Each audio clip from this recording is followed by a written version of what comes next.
Chris, you've played a bigger-than-life character in the past, but this guy, Will, is more of an everyday, working-class guy who, through a series of circumstances, becomes an unexpected hero.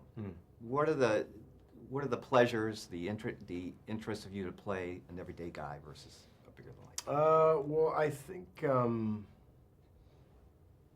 obviously you're referring to maybe Star Trek, and I think what makes a story like this, because if there were a tagline, it'd be two ordinary guys stuck in an extraordinary situation.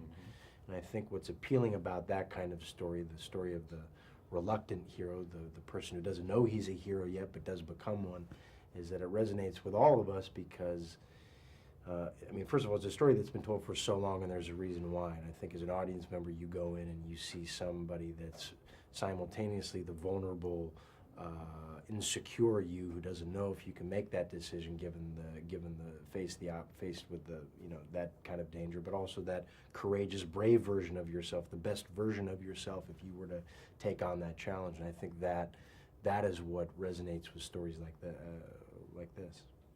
Denzel and Tony had worked together 5 times before, and you're kind of new to their party anyway.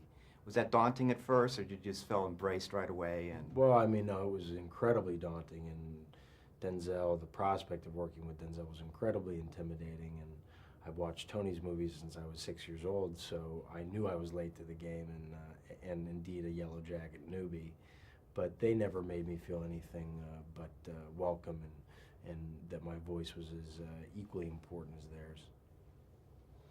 Tough shoot, I know, not the most glamorous conditions, the easiest conditions. Can you single out a day that was A, the most difficult, the most challenging, and B, the most fun and just a breeze? Well, the shot behind you, me between the grain cars, that took about a week to shoot, and it was freezing cold, and breathing potato flake for a week was not my idea of a good time, but I'm happy that I did it because not many people can say that they hung between 2 train cars while being pelted with Kashi cereal. And really the most fun is just the fact that I got to do a movie with Denzel Washington.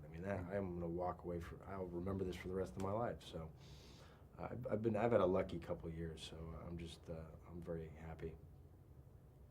But there's a single moment at all that you can, I really can't. I couldn't single it out. I'd have to sit here thinking, and I think that'd take all your time. No, that's all right. Some people calling this a disaster movie in the great tradition of those kind of Hollywood disasters where the stakes are incredibly high. If these guys don't get there and stop it, all hell breaks loose. Do you see it that way?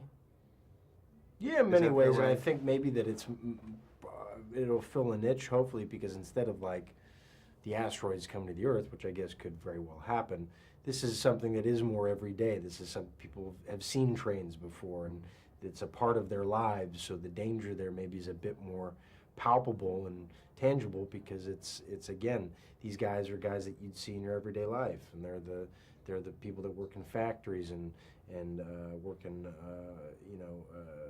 in steel factories, steel mills, or in this case, they're the railroad workers. So it's maybe perhaps more real. Okay, we're good. Sure. Thanks very much. Appreciate it. All right, absolutely.